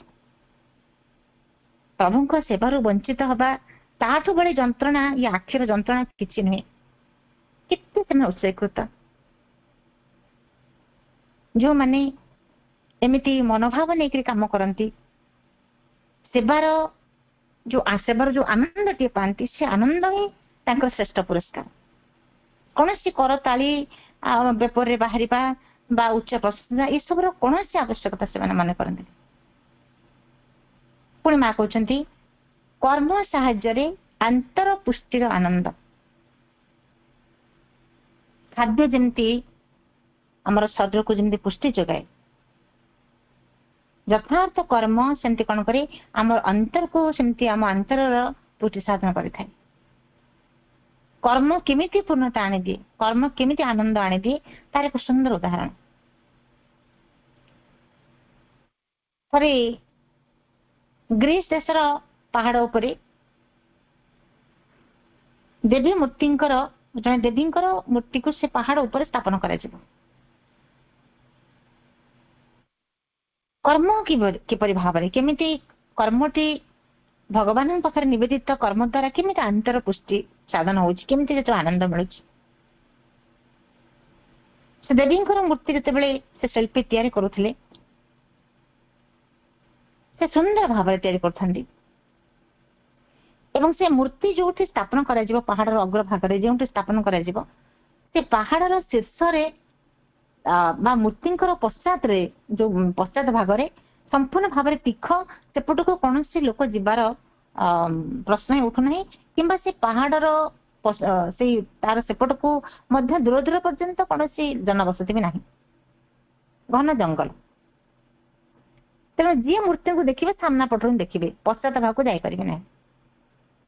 ଯେତେବେଳେ ମୂର୍ତ୍ତିଟି ତିଆରି କରାଯାଉଥିଲା, ସେତେବେଳେ ଶିଳ୍ପୀ କଣ କରୁଥିଲେ ନା, ମାଙ୍କର ସେ ଦେବୀ ମୂର୍ତ୍ତିଙ୍କର ଯୋଉ କେଶ ରାଶି, ସେ କେଶ ରାଶିକୁ ସୁନ୍ଦର ଭାବରେ, ଯୋଉ ତାଙ୍କର ତରଙ୍ଗାୟିତ ଭାବରେ କେଶ ରାଶି, ଆମେ ଜାଣିଛୁ ଦେବୀଙ୍କର ମୂର୍ତ୍ତି ମୁକୁଳିତ ହେଇକରି ଥାଏ, ସେ ମୁକୁଳିତ କେଶ ରାଶିକୁ ତରଙ୍ଗାୟିତ ଭାବରେ ଗୋଟି ଗୋଟି କରି ଚମତ୍କାର ଭାବରେ କରୁଥାନ୍ତି, ଅତି ସୁନ୍ଦର ଭାବରେ, ପୁରା ଏକଦମ ମନଧ୍ୟାନ ଦେଇକି ତାକୁ ସେ ସୁନ୍ଦର ଭାବରେ ସେ କେଶ ରାଶିକୁ ସଜାଡୁଥାନ୍ତି। ତାଙ୍କ ତୁଳିରେ ସେ ଗୋଟି ଗୋଟି କରି କେଶ ରାଶିକୁ ଯତ୍ନର ସହିତ ଆଙ୍କୁଥାନ୍ତି। ଶେଷ ହେଲା, ମୂର୍ତ୍ତି ଆଙ୍କିବା ଶେଷ ହେଲା। ସେ ଯିଏ ଦାୟିତ୍ୱ ଥିଲେ, ସେ ଜଣକ ବ୍ୟକ୍ତି ଜଣକ କହିଲେ ଯେ ଆପଣ ତ ଚମତ୍କାର ମୂର୍ତ୍ତି ତ କରିଛନ୍ତି ନିଶ୍ଚିତ, କିନ୍ତୁ ଦେବୀଙ୍କର ମୂର୍ତ୍ତି ସେ କେଶ ରାଶିକୁ ଯୋଉ ପଛପଟରେ ଏତେ ସମୟ ଧରି ସମୟ ଦେଲେ, ଏତେ ଆବଶ୍ୟକ ନଥିଲା। କାରଣ ସେ ପଶ୍ଚାତ ଭାଗକୁ ତ କେହି ଦେଖିପାରିବେନି, ଯିଏ ଦେଖିବେ ସାମ୍ନାରେ ଦେଖିବେ, ତେଣୁ ଏତେ ସମୟ ସେଥିରେ ନଷ୍ଟ କରିବାର କୌଣସି ଆବଶ୍ୟକତା ନଥିଲା। ଶିଳ୍ପୀ ଜଣକ ଉତ୍ତର ଦଉଛନ୍ତି ଯେ ମୁଁ ଯୋଉ କର୍ମ କରୁଛି, ସେ କର୍ମ ହଉଛି ଭଗବାନଙ୍କ ନିକଟରେ ନିବେଦିତ କର୍ମ। ଯୋଉ ଦେବୀଙ୍କର ମୁଁ ମୂର୍ତ୍ତି ଗଢୁଛି, ସେ ମୂର୍ତ୍ତି ମୁଁ ଏଥିପାଇଁ ଗଢୁନାହିଁ କିଏ ଦେଖି ପ୍ରଶଂସା କରିବେ, କିଏ ମତେ ପୁରସ୍କାର ଦେବେ, ସେଥିପାଇଁ ମୁଁ ଗଢୁନାହିଁ। ମୁଁ ଯୋଉ ମୂର୍ତ୍ତିଟି ଗଢୁଛି, ଏ ମୂର୍ତ୍ତିରେ ପୂର୍ଣ୍ଣତା ଆଣିବା ପାଇଁ ମୁଁ ଗଢୁଛି। କେହି ଦେଖନ୍ତୁ ବା ନ ଦେଖନ୍ତୁ, ଗୋଟେ ପୂର୍ଣ୍ଣାଙ୍ଗ ମୂର୍ତ୍ତି ତିଆରି କରିବା ପାଇଁ ହେଲେ ସେ ତାର ଯୋଉ ଅଂଶଟି କେହି ନ ଦେଖିଲେ ମଧ୍ୟ ତାକୁ ସୁନ୍ଦର ଭାବରେ ପୂର୍ଣ୍ଣାଙ୍ଗ ଭାବରେ ଅଙ୍କନ କରିବା ମୋର ଦାୟିତ୍ୱ, କାରଣ ମୋର ପ୍ରତ୍ୟେକଟି କର୍ମ ନିବେଦିତ। ମୁଁ ଯଦି ସେ ଖାମଖିଆଲି ଭାବରେ ସେତକ କରିଦେବି, ତାହେଲେ ସେ କର୍ମରେ କଣ ହବ ନା, ଗୋଟେ ଠକାମି ଆସିବ। ମୋତେ ଯୋଉ ମୋ ଅନ୍ତରରେ ମୁଁ ଯୋଉ ଆନନ୍ଦ ଲାଭ କରୁଛି, ମୋ ହୃଦୟ ଭିତରେ ଯୋଉ ଆନନ୍ଦର ସ୍ଫୁରଣ ଘଟୁଛି, ସେ ଆନନ୍ଦଟି ମତେ କୌଣସି ପ୍ରଶଂସାରେ ମିଳିବ ନାହିଁ। प्रशंसा हो, पुरस्कार हो, करताली हो, सर्टिफिकेट हो, ये सब किसी से आनंद दे पारिब ना। जो कर्मटी निवेदित भगवान पाखे, से देवी मूर्ति पाखे, माँ पाखे, ताद्वारा जो अंतर पुष्टि साधन होची, जो आनंद मिलुची, से आनंद आ केउठी मिलिब नाही। तेणु कर्म हूँ गोटे तपस्या, कर्म हूँ वर्क इज तपस्या, वर्क इज योग, वर्क इज साधना। जो आनंद सेवारू मिले, जो आनंद कर्मरू मिले, से आनंद 5 स्टार होटेल से सुख बा से आनंद मिल पाए। एवं कर्म हूँ श्रेष्ठ योग। एक कथा श्रीकृष्ण गीतारे कहते अर्जुन को, श्रीकृष्ण कहते अर्जुन को जे हजार हजार वर्ष पर, हजार हजार वर्ष पर ये मानव जाति हुए प्रश्न करें जे द्वापर जुगे श्रीकृष्ण बोली कौन चरित्र थिले कि, से प्रश्न आसीपे। जो श्रीकृष्ण चरित्र, ये चरित्र टी कौन काल्पनिक ना सत्य? श्रीकृष्ण सत्य ना काल्पनिक? एक कथा आसीपे। महाभारत युद्ध होता कि ना, ये प्रश्न उठी पारे। संदेह हुए मनुष्य भीतर आसीपे। एवं लोक कहते ये एक काल्पनिक चरित्र, श्रीकृष्ण काल्पनिक चरित्र। महाभारत युद्ध किए देखी, किए होता बोली किए कह, यह हूँ व्यासंकर गोटे कल्पना प्रस्तुत ग्रंथ। एक मत शुणा जाऊँ। तेणु श्रीकृष्ण कहले किंतु जे पर्यंत ये सृष्टि थी समस्त हृदय चिर काल लगी गीता जीवंत हो रही।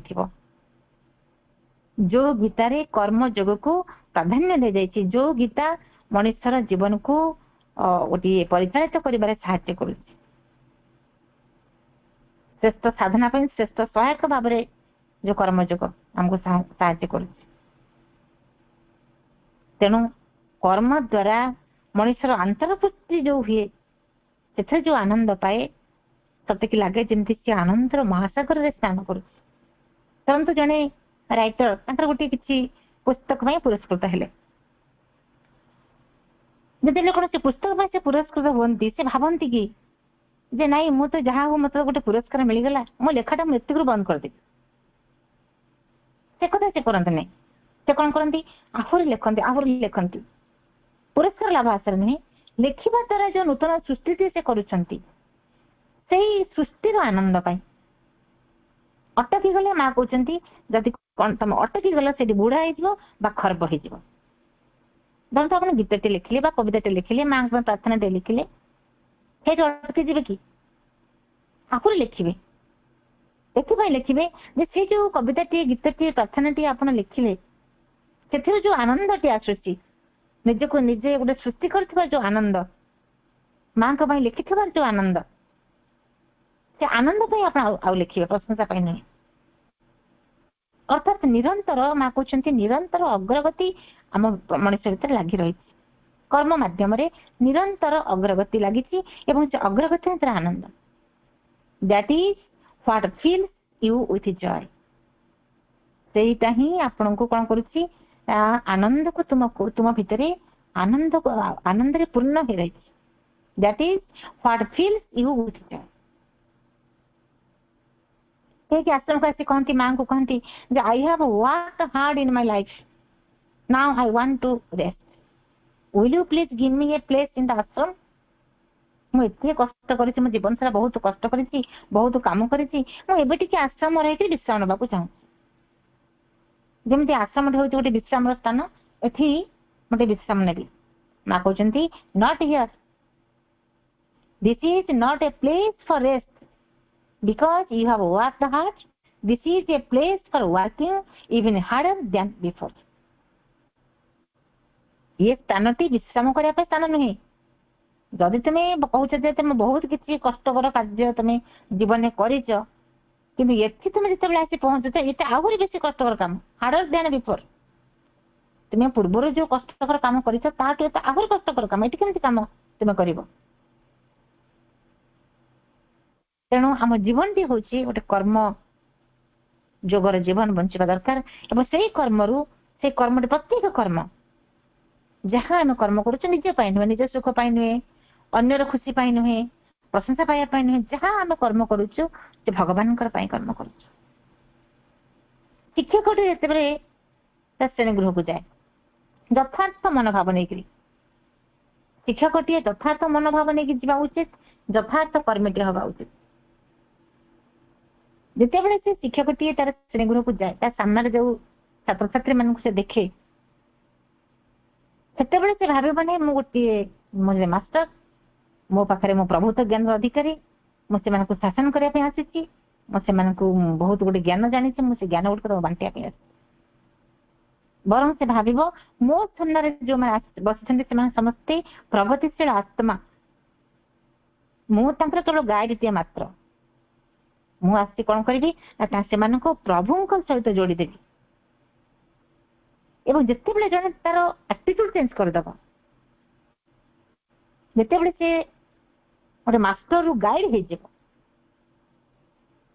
ପିଲାମାନଙ୍କୁ ଯେତେବେଳେ ତା ସେଇଭଳି ଭାବରେ ପ୍ରଭୁଙ୍କ ସହିତ ଯୋଡ଼ିବା ପାଇଁ ଯେତେବେଳେ ସେ ତାର କାର୍ଯ୍ୟଟି ଆରମ୍ଭ କରିବ, ସେଥିରେ ଯୋଉ ଆନନ୍ଦ ମିଳିବ ତାହା ହିଁ ହଉଛି ତା ପାଇଁ ଶ୍ରେଷ୍ଠ ପୁରସ୍କାର। ଶିଳ୍ପୀଟେ ଯେତେବେଳେ କିଛି ଧର ସେ ସଙ୍ଗୀତ ହଉ ବା ନୃତ୍ୟ ହଉ, ଚିତ୍ର ହଉ, ସେମାନେ ନିଜର ସଙ୍ଗୀତ ମାଧ୍ୟମରେ, ନୃତ୍ୟ ମାଧ୍ୟମରେ, ଚିତ୍ର ମାଧ୍ୟମରେ ପରମଙ୍କୁ ଅଭିବ୍ୟକ୍ତ କରନ୍ତି। ଏଇ ମନୋଭାବରେ ଯେ ମୋ ତୁଳିରେ, ମୋ ରଙ୍ଗରେ, ମୋ ନିହାଣ ମନରେ, ମୋ ସଙ୍ଗୀତରେ, ମୋ ନୃତ୍ୟରେ ଭଗବାନ ନିଜକୁ ଅଭିବ୍ୟକ୍ତ କରିବାକୁ ଚାହାନ୍ତି। ମୁଁ ଯୋଉ ସଙ୍ଗୀତ ଗାନ କରୁଛି ତାଙ୍କରି ପାଇଁ, ମୁଁ ଚିତ୍ର କରୁଛି ତାଙ୍କୁ ଅଭିବ୍ୟକ୍ତ କରିବା ପାଇଁ, ମୁଁ ନୃତ୍ୟ କରୁଛି ସେ ନୃତ୍ୟରେ ସେ ପ୍ରକାଶିତ ହେବା ପାଇଁ। ଥରେ ଆସାମରେ ଦୁଇରେ ନୃତ୍ୟ ହେଲା, ଗୋଟେ ହେଲା ଉଷାକଳା ନୃତ୍ୟ, ଆଉ ଗୋଟେ ଥିଲା ରାଧାର ନୃତ୍ୟ। ଉଷାକଳା ନୃତ୍ୟଟି ତ ଯେମିତି ଠିକ ଭାବରେ ହେଇଗଲା ଜନତନ ପ୍ରକାରେ, କିନ୍ତୁ ରାଧାର ନୃତ୍ୟଟି ଭଲ ଠିକ ଭାବରେ ହେଇପାରିଲାନି। ସେ ଆସି ମାଙ୍କୁ କହିଲେ, ମା ରାଧାର ନୃତ୍ୟଟି ହେଇପାରୁନାହିଁ। ମା ତାଙ୍କୁ କହିଲେ ଯେ ଶ୍ରୀକୃଷ୍ଣ ପାଖରେ କିଏ ଥାଏ, ରାଧାଙ୍କ ପାଖରେ କିଏ ଥାଏ? ଶ୍ରୀକୃଷ୍ଣ ଥାନ୍ତି। ତେଣୁ ତୁମେ ଭାବ ଏ ଯୋଉ ନୃତ୍ୟ ମୁଁ କରୁଛି, ମୁଁ ନିଜେ ରାଧା, ଶ୍ରୀକୃଷ୍ଣ ମୋ ପାଖରେ ଅଛନ୍ତି। ତୁମେ ନିଜକୁ ସେଇ ଥରେ ନିଜକୁ ଅବସ୍ଥାପିତ କର। ତମେ ଭାବ ଯେ ମୁଁ ହିଁ ହଉଛି ରାଧା, ମୋ ପାଖରେ ଲୀଳାମୟ ପ୍ରଭୁ ଶ୍ରୀକୃଷ୍ଣ ଅଛନ୍ତି। ତାହେଲେ ଯେତେବେଳେ ସେଇ ପ୍ରକାର ମନୋଭାବ ନେଇ ସେ ନୃତ୍ୟ କଲେ, ନୃତ୍ୟଟି ଚମତ୍କାର ହେଲା। ଏବଂ ମାଟି ଯେତେବେଳେ ରୋଷେଇ କରେ, ରୋଷେଇ କରିବା ସମୟରେ ସେ ଚିନ୍ତା କରିବା ଦରକାର ଯେ ମୁଁ ଯୋଉ ରୋଷେଇ କାମଟି କରୁଛି ଏକ ଦିବ୍ୟ କର୍ମ, ଇଏ କର୍ମଟି ମାଙ୍କର ପ୍ରୀତ୍ୟର୍ଥେ, ମାଙ୍କ ପାଖରେ ନିବେଦିତ। ଏବଂ ଏଇ ଯୋଉ ରୋଷେଇ କରିବି, ମୁଁ ଯୋଉ ଖାଦ୍ୟ ଆଜି ରନ୍ଧନ କରିବି, ସେ ଖାଦ୍ୟଟି ମୋ ପରିବାର ବର୍ଗ ଯୋଉମାନେ ଖାଇବେ, ସେ ଖାଦ୍ୟଟି ଗ୍ରହଣ କରିବେ, ସେ ଖାଦ୍ୟ ସେମାନଙ୍କର ଶରୀର ପୁଷ୍ଟି ସାଧନ କରିବ ଏବଂ ଶରୀରଟି ଯୋଗ ସାଧନ କରିବା ପାଇଁ ଯୋଗ୍ୟ ହବ। ମୁଁ ସେଇ ଦୃଷ୍ଟିକୋଣ ନେଇକରି ରୋଷେଇ କରିବି। ଜିହ୍ୱା ଲାଳସା ପାଇଁ ନୁହେଁ, କେତେ ଚମତ୍କାର ଲାଗିବ, କେମିତି ସମସ୍ତେ ଖାଇକରି ବାହା ବାହା କହିବେ, ଅତି ଚମତ୍କାର ତରକାରୀ ହେଇଛି ବୋଲି କହି ଖୁସି ହେବେ, ସେ ପାଇଁ ନୁହେଁ। କୌଣସି ମଶାଯୁକ୍ତ ଖାଦ୍ୟ ଆଶ୍ରମରେ ତିଆରି ହୁଏ ନାହିଁ। କେତେ ସୁନ୍ଦର ସେ ଖାଦ୍ୟ, ଅମୃତ। ଏବଂ ଯେତେବେଳେ ରୋଷେଇ କରୁଥିବା ମାଟି ଯେତେବେଳେ ଏଇ କଥା ଭାବିବ ଯେ ମୁଁ ଯୋଉ ରୋଷେଇ କରୁଛି ଏ ଦିବ୍ୟ କର୍ମ ମାଙ୍କ ପାଇଁ କରୁଛି, ମୋ ପରିବାରର ଶରୀର ଯୋଉମାନେ ଅଛନ୍ତି ସଦସ୍ୟମାନେ ତାଙ୍କ ଶରୀର ପୁଷ୍ଟି ସାଧନ କରିବ ଏବଂ ସେ ଶରୀରଟି ଯୋଗ୍ୟ ହବ ସାଧନା କରିବା ପାଇଁ, ଯୋଗ କରିବା ପାଇଁ। ଏବଂ ସେଥିରେ ଯୋଉ ଆନନ୍ଦ ସେ ପାଇବ ତାହା ହଉଛି ତା ପାଇଁ ଶ୍ରେଷ୍ଠ ପୁରସ୍କାର। ଆଉ କିଛି ପୁରସ୍କାର ଦରକାର ନାହିଁ। ତେଣୁ କଳସଟି ଯାହା ହେଇଥାଉ, ସେ କଳସଟି ପିତ୍ତଳର ତିଆରି ହେଇଥାଉ, ସିଲଭର ତିଆରି ହେଇଥାଉ, ମାଟିରେ ହେଇଥାଉ, ବ୍ରୋଞ୍ଜରେ ହେଇଥାଉ, ଯୋଉଥିରେ ବି ତିଆରି ହେଇଥାଉ, କଳସ କେତେ ଦାମିକା ବା କେତେ ତାର ମୂଲ୍ୟ କମ ବେଶୀ ସେ କଥା କୌଣସି ଅର୍ଥ ନାହିଁ। ଅର୍ଥ ହଉଛି କଣ, ଲକ୍ଷ୍ୟ ହଉଛି କଣ, ସେଥିରେ ଥିବା ଯୋଉ ପାନୀୟ ସେଇଟା ଆମର କାମ୍ୟ। ସେ କଳସରେ ଯୋଉ ଜଳ ଅଛି ସେ ଜଳ ହିଁ ଆମର କାମ୍ୟ। ପଥ ଯେମିତି ହେଇଥାଉ, ସେ ମାଟିରେ ହେଇଥାଉ, ପିଚୁରେ ହେଇଥାଉ, ବାଲି ଗୋଡି ହେଇଥାଉ, ଯାହା ବି ରାସ୍ତାରେ ଯେମିତି ହେଇଥାଉ, ଆମର ହଉଛି ଲକ୍ଷ୍ୟ କଣ, ଗନ୍ତବ୍ୟ ସ୍ଥଳ ଆମର ଲକ୍ଷ୍ୟ। ଯେମିତିକା ରାସ୍ତା ହେଲେ ମଧ୍ୟ ପଡି ଉଠି ଆମେ ସେଇ ଗନ୍ତବ୍ୟ ସ୍ଥଳରେ ଯାଇ ପହଞ୍ଚିବୁ। ତେଣୁ କର୍ମଟି ଯାହା ହଉ, ସେ ଫୁଲ ଗୁନ୍ଥିବା ହଉ ବା ଲାଟ୍ରିନ୍ ସେବା କରିବା ହଉ, ଝାଡୁ ମାରିବା ହଉ କିମ୍ବା ଅଫିସରେ ବସିକିରି ଏସି ତଳେ କାର୍ଯ୍ୟ କରିବା ହଉ, ସେଥିରେ ଯୋଉ ଆନନ୍ଦ ମିଳୁଛି ସେଇଟା ଆମର ଲକ୍ଷ୍ୟ। ସେ କର୍ମରୁ କେମିତି ଆମେ ଆନନ୍ଦ ଲାଭ କରିବା ସେଇଟା ଆମର ଲକ୍ଷ୍ୟ। ଏ ଆନନ୍ଦ ହିଁ ଆମର ପୁରସ୍କାର।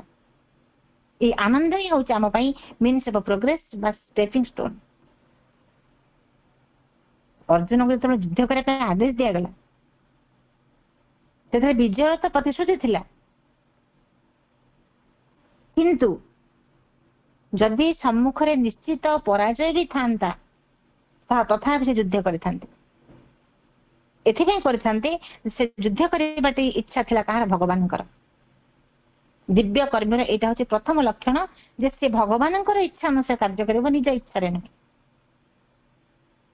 ଦ୍ୱିତୀୟ କଥାଟି ହେଲା ଅହଂରୁ ମୁକ୍ତ।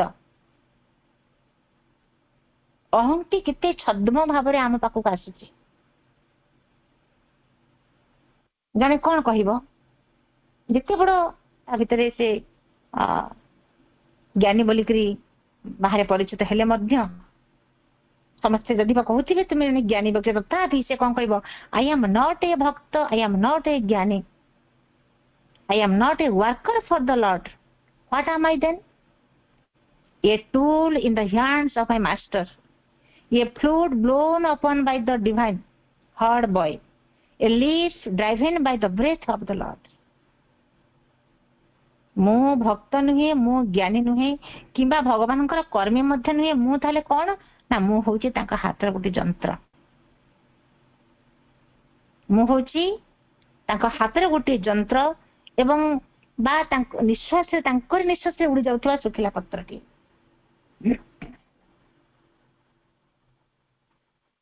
ମୁଁ କିଛି ନୁହେଁ, ମୋର କୌଣସି ଜ୍ଞାନ ଗାରିମା କିଛି ନାହିଁ। I have collected some pebbles on the beach of the ocean of knowledge. ଜ୍ଞାନ ରୂପକ ସମୁଦ୍ର ଉପକୂଳରୁ ମୁଁ କିଛି ମାତ୍ର ବାଲିଗରଡ଼ା ସଂଗ୍ରହ କରିଛି। ଯଦି ଜ୍ଞାନ ଯଦି ବିଶାଳ ସାଗର ହୁଏ, ମୁଁ ମାତ୍ର କେତୋଟି ବାଲିଗରଡ଼ା ସଂଗ୍ରହ କରିଛି, ତାହେଲେ ମୁଁ କାହିଁକି ନିଜକୁ ଏତେ ଗର୍ବ ଅଭିମାନ ରଖିବି ଯେ ମୁଁ ଜ୍ଞାନୀ ବୋଲି? All knowledge ended in the unknowable. ସବୁ ଜ୍ଞାନର ଶେଷ ହୁଏ ସେ ଅଜ୍ଞାନ ଭିତରେ। ଯେତେ ଜ୍ଞାନ ଆମେ ଜାଣିଛୁ ବୋଲି କହିଲେ ମଧ୍ୟ ଆହୁରି କେତେ କେତେ କଥା ରହିଛି, କେତେ ଜ୍ଞାନ ରହିଛି। ତେଣୁ a real scientist never tells that he knows everything. ଜଣେ ଯଥାର୍ଥ ଇଏ ବୈଜ୍ଞାନିକ ସେ କେବେ କହିବନି ମୁଁ ସବୁ ଜାଣିଛି, କାରଣ ଗୋଟିଏ ଉଦ୍ଭାବନ କରିବା ପରେ ସେ ଜାଣିଛି ଆହୁରି ଅନେକ କଥା ଅନୁଦ୍ଘାଟିତ ହେଇକି ରହିଛି ଉଦ୍ଭାବନ ହେବା ପାଇଁ। ତ ସେ ଅହଙ୍କାର କରିବ ନାହିଁ ଯେ ମୁଁ ସବୁ ଜାଣିଛି ବା ମୁଁ ସର୍ବଶ୍ରେଷ୍ଠ ଆବିଷ୍କାର ଉଦ୍ଭାବନ ମୁଁ କଲି, ଆପରେ ଆଉ କିଛି ନାହିଁ। ଠିକ ସେମିତି ଯଥାର୍ଥ କର୍ମୀ ସେ ଭାବିବ ନାହିଁ ଯେ ମୁଁ ସବୁ ଜାଣେ। ନିରହଙ୍କାରୀ କର୍ମୀ କଣ କହିବ ନା, ତୁମେ ମତେ ଯାହା ହେବା ପାଇଁ ଚାହ ମୁଁ ତାହା ହେବି, ମୁଁ ଯାହା ଜାଣେ ବୋଲି ତୁମେ ଚାହ ମୁଁ ତାହା ଜାଣିବି, ମୁଁ ଯାହା କରେ ବୋଲି ତୁମେ ଚାହ ମୁଁ ତାହା କରିବି। ମୁଁ କିଛି ନାହିଁ, ତୁମେ ଯାହା ଚାହିଁବ ମୁଁ ତାହା କରିବି। ମୋର କୌଣସି ଇଚ୍ଛା, ମୋର କୌଣସି ଆକାଂକ୍ଷା, ମୋର କୌଣସି କାମନା ଏସବୁ କିଛି ନାହିଁ, କେବଳ ତୁମର ଇଚ୍ଛା। କେମିତି ଛଦ୍ମବେଶରେ ଆସେ ଅହଙ୍କାର। ଥରେ ଚମ୍ପଲାଲ ମାଙ୍କ ଆଗରେ କିଛି ଗୋଟେ ବର୍ଣ୍ଣନା କରୁଥାନ୍ତି, କିଛି ଗୋଟେ ଘଟଣା ଏମିତି ଘଟିଥିଲା। ସେ ଘଟଣାଟି ର ଚମ୍ପଲାଲ ସେଥିରେ ମୁଖ୍ୟ କିଛି ଗୋଟେ ସମସ୍ୟାର ସମାଧାନ କରିଦେଇଥିଲେ। ସେ ଘଟଣାଟି ଯୋଉପରି ଭାବରେ ଘଟିଥିଲା ଚମ୍ପଲାଲ ଠିକ ସେଇଭଳି ଭାବରେ ମାଙ୍କ ଆଗରେ ବର୍ଣ୍ଣନା କରୁଛନ୍ତି। କିନ୍ତୁ ମା ବୁଝିପାରିଲେ କଣ? ମା କହିଲେ, ଚମ୍ପକ ଡୋଣ୍ଟ ବି ବୋଷ୍ଟ, ବୃଥା ଅହଙ୍କାର ଦେଖାଅ ନାହିଁ। ଚମ୍ପଲାଲ ଭିତରକୁ ଆସିଲେ। ଚମ୍ପଲାଲଜୀ କହୁଛନ୍ତି, ଭାବୁଛନ୍ତି ମନେ ମନେ ଯେ ମୋର ଆ ଭିତରେ ଗୋଟେ କଣ ଅହଙ୍କାର ଥିଲା, ମୁଁ ତ ବୁଝିପାରୁନି। ଯାହା ତ ଘଟଣା ଘଟିଥିଲା ମୁଁ ସେଇଭଳି ଅବିକଳ ସେଇ କଥାଟି ସେ ମାଙ୍କୁ କହିଲି। କିନ୍ତୁ କିଛି ବର୍ଷ ପରେ ସେ କଥାଟିକୁ ସେ ଅନୁଭବ କଲେ ନା ବାସ୍ତବରେ ମୁଁ ଯାହା କହୁଥିଲି ସେଥିରେ ମୋର ଅହଙ୍କାର ହିଁ ଥିଲା। ମୁଁ ନିଜକୁ ମୁଁ ସେଠି ପ୍ରକାଶିତ କରୁଥିଲି ଯେ ମୁଁ ଏ କାର୍ଯ୍ୟଟି ମୋ ଦ୍ୱାରା ହେଇଛି। କେମିତି ଛଦ୍ମବେଶରେ ଅହଙ୍କାର ଧସି ବସୁଛି ନିଜ ଭିତରକୁ। ଏବଂ ତାର ମଧ୍ୟ ଦୁଇଟି ଏକ୍ସାମ୍ପଲ ମୋ ନିଜର ନିକଟରେ ଏବେ ଦୁଇଟି ଏକ୍ସାମ୍ପଲ ମୋ ପାଇଁ। ଥରେ ମୁଁ କିଛି ଗୋଟେ ପିଲାମାନଙ୍କର ଗୋଟେ ଲେଖା ଯିବା ପାଇଁ, ଯଦି ବା ପ୍ରାଇଭେଟ ସ୍କୁଲ ତଥାପି ଗଭର୍ଣ୍ଣମେଣ୍ଟର ଅନୁସାରେ ତ ଆମେ ଚାଲିବାକୁ ବାଧ୍ୟ। ଷ୍ଟୁଡେଣ୍ଟ ମାନଙ୍କର ଡାଟା କିଛି ଦବାର ଥିଲା। ବହୁତ ଗୁଡିଏ ପିଲାଙ୍କର ସବୁ ଡାଟା ଲେଖା ହବ। ହାର୍ଡ କପି ଯିବ। ଅନ୍ୟମାନେ ଲେଖିଲେ ଶେଷରେ ମୁଁ ସେଦିନ ଲାଷ୍ଟକୁ ମୁଁ କିଛି ମୁଁ କହିଲି ମତେ ସରିବ ନାହିଁ, ସମୟ ଶେଷ, ମୁଁ ତେଣୁ ଲେଖୁଥିଲି ବସି। ଏବଂ ଆଉ ଜଣେ ଦୁଇ ଜଣ ପିଲାଙ୍କର ଅଛି, ଅନ୍ୟମାନେ ଲେଖିଲା ବେଳେ ଯଦି ଟିକେ ଭୁଲ ଭାଟ କରିଦଉଥିଲେ, ଫ୍ଲୁଇଡ ମରା ଲିଭା ହେଇକି ପୁଣି ଲେଖା ହଉଥିଲା। ମୁଁ କହିଲି ଯେ ଦେଖ ମୁଁ ଏତେ ଗୁଡେ ଲେଖିଲିନି, ମୋର ଗୋଟେ ବି ଭୁଲ ନାହିଁ, ନିର୍ଭୁଲ ଭାବରେ ଲେଖିଛି। ପୁଣି ସଙ୍ଗେ ସାଙ୍ଗେ କହିଲି ଯେ ଦେଖ ମୁଁ ଏମିତି ଏଇଟା ଯୋଉ କହିଲି ଏଇଟା ମୋର ଅହଙ୍କାର, ନିହାତି ଭାବରେ ଭୁଲ ହବ। ଏବଂ ଏତିକି କହୁ କହୁ ଦେଖାଗଲା ହଠାତ୍ ଭୁଲଟେ କରି ବସିଲି। ନିର୍ଭୁଲ ବୋଲିକିରି କହିବାଟା ସାଙ୍ଗେ ସାଙ୍ଗେ ସେଇଠି କଣ ହେଇଗଲା ନା ଭୁଲଟେ ହେଇଗଲା। ଅର୍ଥାତ୍ ନିର୍ଭୁଲ ଲେଖୁଥିଲି ବୋଲି ଏଟାକୁ ଦେଖେଇ କହିବାର କୌଣସି ଆବଶ୍ୟକତା ନଥିଲା। ଆଉ ଥରେ ଏବେ ମୋର ଆଣ୍ଠୁ ଟିକେ ପେନ୍ ଆରମ୍ଭ ହେଲା, କିନ୍ତୁ ଯାହାକୁ ମାଙ୍କ କୃପାରୁ ବିନା ଔଷଧରେ ସେ କେମିତି ଯାହା ସବୁ ଭଲ ହେଇଗଲା। ତାପରେ ମୁଁ ଥରେ କହିଲି ଯେ ଅନ୍ୟ ଜଣଙ୍କର ଆଣ୍ଠୁ ପେନ୍ ହେଲା, ମୁଁ ତାଙ୍କୁ କହିଲି ଯେ ମୋର ତ ପୁରା ଭଲ ହେଇଗଲା, ମୁଁ ତ 3-4 ଘଣ୍ଟା କାଳ ଆଣ୍ଠୁ ଜକା ମାଡିକିରି ମୁଁ ପାଠ ଚକରେ ବସୁଛି, 3-4 ଘଣ୍ଟା ପର୍ଯ୍ୟନ୍ତ ବସୁଛି, ମୋର କିଛି ହଉନି। ଏବଂ ଅଦ୍ଭୁତ ଭାବରେ ସେଇ ଦିନଠୁ ପୁଣି ମୋର ଆଣ୍ଠୁ ପେନ୍ଟା ଆରମ୍ଭ ହେଇଗଲା। ମୋ ମା କହିଲେ ମା ସତରେ ତମେ ଏତେ ଟିକିଏ ମଧ୍ୟ କୋଉଠି ଆମ ଭିତରେ ଅପୂର୍ଣ୍ଣତା ଦେଖିଲେ ତୁମେ ସେ ଅପୂର୍ଣ୍ଣତାକୁ ଦୂର କରିବା ପାଇଁ ସାଙ୍ଗେ ସାଙ୍ଗେ ଆମକୁ ଶିକ୍ଷା ଦେଇ ଦଉଛ। ତାଙ୍କ ଭଳି କୃପା କାହାର ଅଛି ଯେ କେମିତି ଭାବରେ ସେ ଦେଖେଇ ଦଉଛନ୍ତି ଆମ ଦୋଷଟିକୁ। କୋଉ ବାଟ ଦେଇକି ଅହଙ୍କାରଟି ଆମ ଭିତରୁ ପଶି ଆସୁଛି ମା ସାଙ୍ଗେ ସାଙ୍ଗେ ଆମକୁ ଜଣେଇ ଦଉଛନ୍ତି। ଏତେ ଟିକେ ବି ଦୁର୍ବଳତା ରହିବନି, ପୂର୍ଣ୍ଣାଙ୍ଗ ପୂର୍ଣ୍ଣତା ଆଡକୁ ଆମର ଗତି। ସେ ଯେହେତୁ ଆମେ ମା ଆମକୁ ଗ୍ରହଣ କରିଛନ୍ତି, ଏଇ ଗୋଟିଏ ଗୋଟିଏ ଆମ ଜୀବନରୁ ଶିକ୍ଷା ମିଳିବା କଥା ଯେ କେମିତି ସେ ପୂର୍ଣ୍ଣତା ଆଡକୁ ଆମେ ଗତି କରୁଛୁ। ତେବେ ଆଉ ଗୋଟେ କଥା ହଉଛି କେତେ ଅଗ୍ରଗତି କଲୁ, ଏଇ ଯୋଉ ଗତି କରୁଛୁ ଆମେ କେତେ ଗତି କଲୁ ବା କେତେ ଅଗ୍ରଗତି କଲୁ ସେଟା ମ୍ୟାଟର ନାହିଁ। ମ୍ୟାଟର ହଉଛି କେଉଁ ଦିଗକୁ ଆମର ଅଗ୍ରଗତି ହଉଛି। ଭୌତିକ ଅଗ୍ରଗତି, ଆଧ୍ୟାତ୍ମିକ ଅଗ୍ରଗତି। ଭୌତିକ ଅଗ୍ରଗତି ଯୋଉଗୁଡିକ ହଉଛି ଘର, ଗାଡି, ଘୋଡା, ଗୋଟେ ସୁଖମୟ ଜୀବନ, ବ୍ୟାଙ୍କ ବାଲାନ୍ସ, ये ସବୁ ଆମକୁ କଦାପି ସୁଖ ଦେବ ନାହିଁ। ଆଲେକ୍ସାଣ୍ଡର ଦ ଗ୍ରେଟ୍ ଯେତେବେଳେ ମୃତ୍ୟୁବରଣ କଲେ 35 ବର୍ଷ ବୟସରେ ବିଶାଳ ଭାରତବର୍ଷକୁ ମୁଁ ସମଗ୍ର ବିଶ୍ୱକୁ ଜୟ କରିବି ଯେ ପରିକଳ୍ପନା କରିଥିଲେ, ଅନେକାଂଶରେ ମଧ୍ୟ ସେ ସଫଳ ହେଇଥିଲେ। ଏବଂ ଯେତେବେଳେ ମୃତ୍ୟୁବରଣ କରିବାକୁ ଯାଉଛନ୍ତି ସେ କହିଲେ ଯେ ମୋର 2ଟି ହାତକୁ ତମେ ତଳେ ଝୁଲେଇ ରଖିବ, ଲୋକ ଦେଖନ୍ତୁ ରାଜରାସ୍ତାରେ ମୋର ଶବଟି ଗଲାବେଳେ ଲୋକେ ଦେଖିବେ ଯେ ଆଲେକ୍ସାଣ୍ଡର ଦ ଗ୍ରେଟ୍ ମୃତ୍ୟୁ ବେଳେ କିଛି ବି ନଉନାହାନ୍ତି, ଶୂନ୍ୟ ହାତରେ ଯାଉଛନ୍ତି।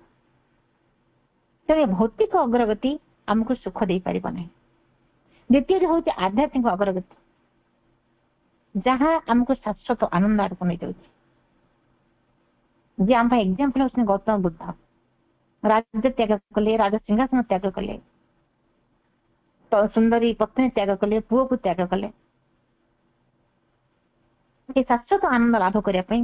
ତାଙ୍କର ଆଧ୍ୟାତ୍ମିକ ଅଗ୍ରଗତି। ତା ମାନେ ନୁହେଁ ଯେ ଆମେ ସଂସାର ତ୍ୟାଗ କରି ଚାଲିଯିବା, ଏଠି ଆମେ ସଂସାର ରହିକରି ସେ ଆନନ୍ଦଟି ଲାଭ କରିବା। ଏଇଟା ହଉଛି ବର୍ତ୍ତମାନ ସମୟର ଆହ୍ୱାନ। ସେତେବେଳେ ସମୟ କଣ ଥିଲା ସେ କଥା ଅଲଗା। ବର୍ତ୍ତମାନ ସମୟର ଆହ୍ୱାନ ହଉଛି ଆମେ ସଂସାର ରହିକରି ସେ ଆନନ୍ଦଟିକୁ ଲାଭ କରିବା। ଏବଂ ଭାଗବତରେ ଶ୍ରୀକୃଷ୍ଣ କହୁଛନ୍ତି ଉଦ୍ଧବକୁ, ଉଦ୍ଧବ ଏକଥା ଜାଣିବୁ ମୁଁ ମଲେ ମୋତେ ତୁ ପାଇବୁ। ଯେ ପର୍ଯ୍ୟନ୍ତ ତୋ ଭିତରେ ମୋର ଭାବଟି ରହିଛି ସେ ପର୍ଯ୍ୟନ୍ତ ତୁ ମୋତେ ପାଇବୁ ନାହିଁ। ତେବେ ମୋର ଭାବଟି ତ ରହିବ।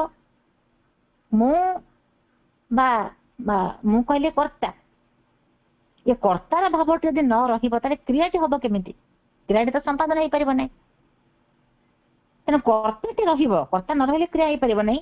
କିନ୍ତୁ କର୍ତ୍ତା ଭିତରେ ଯୋଉ ଅହଂ ଭାବଟି ରହୁଛି ସେ ଅହଂ ଭାବଟି ରହିବ ନାହିଁ। ସେ ଅହଂ ଭାବଟିକୁ ସମ୍ପୂର୍ଣ୍ଣ ଭାବରେ ଦୂର କରିବାକୁ ପଡିବ। ମୁଁ ନ କହିଲେ ମୁଁ ବୋଲିକି ତ କହିବାକୁ ପଡିବ କାର୍ଯ୍ୟଟି କରିବା ପାଇଁ, କିନ୍ତୁ ସେ ମୋ ଭିତରେ ଅହଂ ଭାବଟି ରହିବନି। ଜଣେ ଯଥାର୍ଥ ଜ୍ଞାନୀ କଣ କହିବ, ଜଣେ ଅହଂ ଶୂନ୍ୟ ବ୍ୟକ୍ତି କଣ କହିବ, I am nothing without you. ମୁଁ କିଛି ନୁହେଁ, ମୁଁ ତୁମ ବିନା କିଛି ନୁହେଁ। I have nothing without you. ତୁମ ବିନା ମୋର ମଧ୍ୟ କିଛି ନାହିଁ। I can do nothing without you.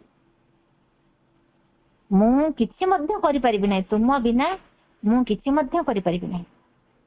तुम बिना मु किछि नुहे, मु बोली मोर कौन अस्तित्व नहीं, मोर मध्य किछि नहीं एवं तुम बिना मु किछि मध्य करि परिबे नहीं।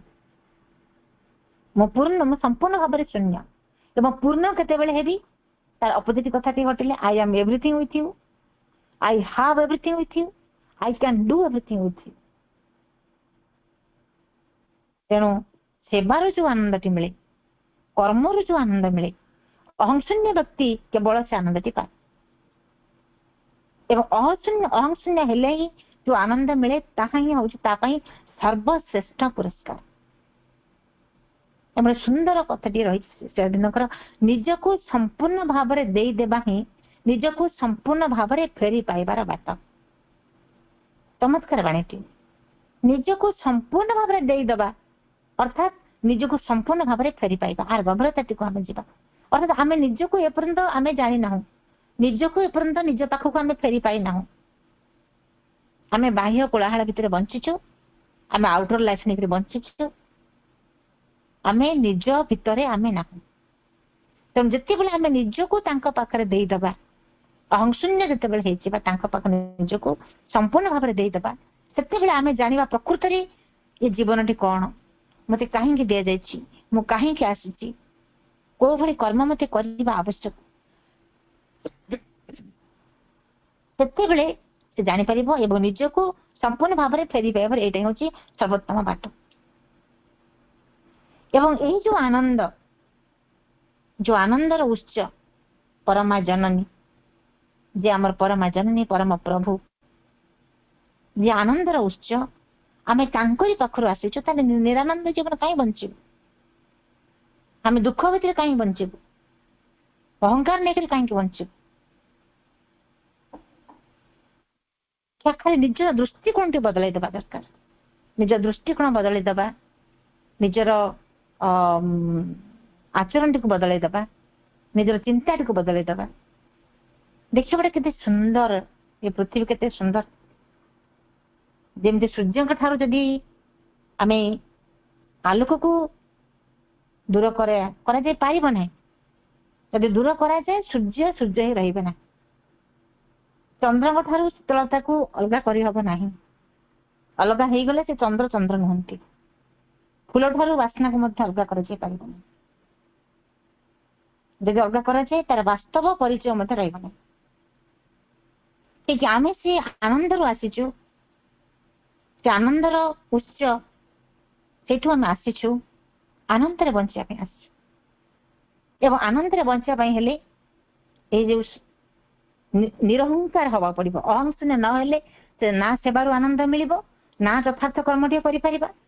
ये सबुर मूल रहिछि निरहंकार कर्मटी हवा। जे पर्यंत आमे निरहंकार अहंशून्य हेई नाहु से पर्यंत सेबारु आनंद पाई परिबा नाही।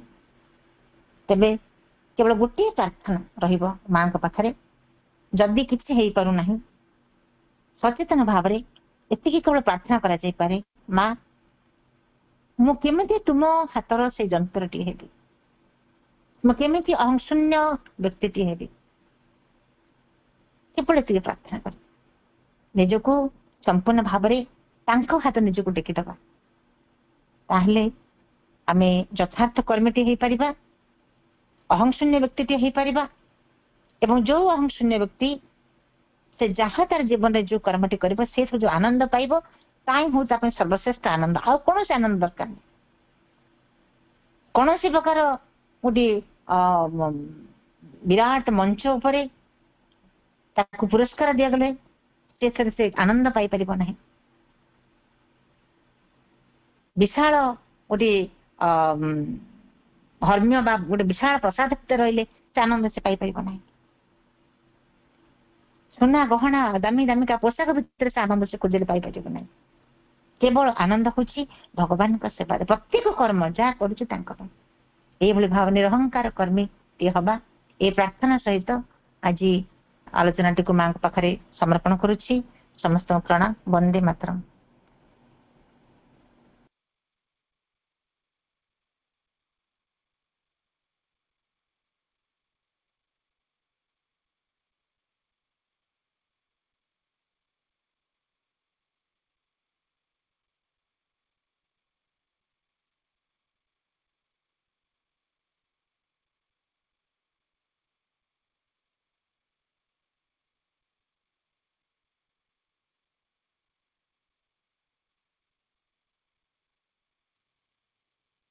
ଅପା ଶେଷ ହେଲା ଅପା। ଅପା ଶୁଣା ଯାଉନି।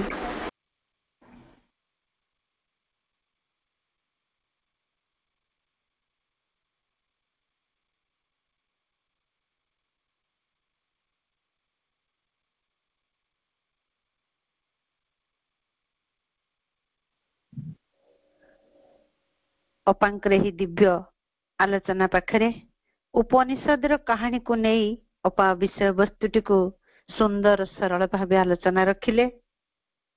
ଭଗବାନଙ୍କ ଇଚ୍ଛାରେ କାର୍ଯ୍ୟ କରିବା, ଅହଂରୁ ମୁକ୍ତ ହେବା, ସେବକଟିଏ ହେବା, ଯନ୍ତ୍ରଟିଏ ହେବା ହିଁ ଆମମାନଙ୍କ ଜୀବନରେ ଧ୍ୟେୟ ହେଇ ଉଠୁ। କର୍ମ ଦ୍ୱାରା ଚେତନାର ପରିବର୍ତ୍ତନ ହେଉଥିବାରୁ ଆମର ସଚେତନ କର୍ମ ହିଁ ପ୍ରତି ମୁହୂର୍ତ୍ତରେ ଯୋଗର ଅନୁଭୂତି ଆଣିଦିଏ। କେବଳ କର୍ମ କରିବା ଦୃଷ୍ଟିରୁ ଯଦି କାର୍ଯ୍ୟ କରାଯାଏ ତେବେ ତାହାର ମହତ୍ତ୍ୱ ଅତି କମ୍। କିନ୍ତୁ ମାଙ୍କୁ ଯେତେବେଳେ ଭଗବାନଙ୍କୁ ଯେତେବେଳେ ସମର୍ପଣ କରି କାର୍ଯ୍ୟ କରାହୁଏ ସେତେବେଳେ ତାହା ସାଧନାର ଅଂଶ ହୋଇଯାଏ। ସୁନ୍ଦର ଆଲୋଚନା ଅପାଙ୍କର। ମା ପ୍ରଭୁଙ୍କ ଚରଣରେ ଆଜିର ଆଲୋଚନାକୁ ସମର୍ପଣ କରି ଏଇଠି ରଖିବା, ଅପେକ୍ଷା କରିବା ଆସନ୍ତାକାଲି ଠିକ ଏହି ସମୟ ଅପରାହ୍ନ 5ଟା ସମୟକୁ ଆସନ୍ତାକାଲିର ଯୋଉ ଦିବ୍ୟ ଆଲୋଚନାଟି ରହିଛି ମାତୃ ଉପନିଷଦ ମହାପୁସ୍ତକର 5ମ ଅଧ୍ୟାୟରେ ଉଦ୍ଧୃତ, ଯଦି ତୁମେ ଦିବ୍ୟ କର୍ମର ଯଥାର୍ଥ କର୍ମୀ ହେବାକୁ ଚାହଁ, ଯଦି ତୁମେ ଦିବ୍ୟ କର୍ମର ଯଥାର୍ଥ କର୍ମୀ ହେବାକୁ ଚାହଁ, ଆଲୋଚନା କରିବେ ପୂଜ୍ୟ ବୀରକିଶୋର ଭାଇ ଭୁବନେଶ୍ୱରର। ସମସ୍ତଙ୍କୁ ପ୍ରଣାମ। ବନ୍ଦେ ମାତରମ୍। ଦିବ୍ୟ ଜନନୀଙ୍କର ଜୟ ହେଉ, ଦିବ୍ୟ ଜନନୀଙ୍କର ଜୟ ହେଉ। Victory to the divine mother, victory to the divine mother. Vande Mataram, Vande Mataram, Vande Mataram.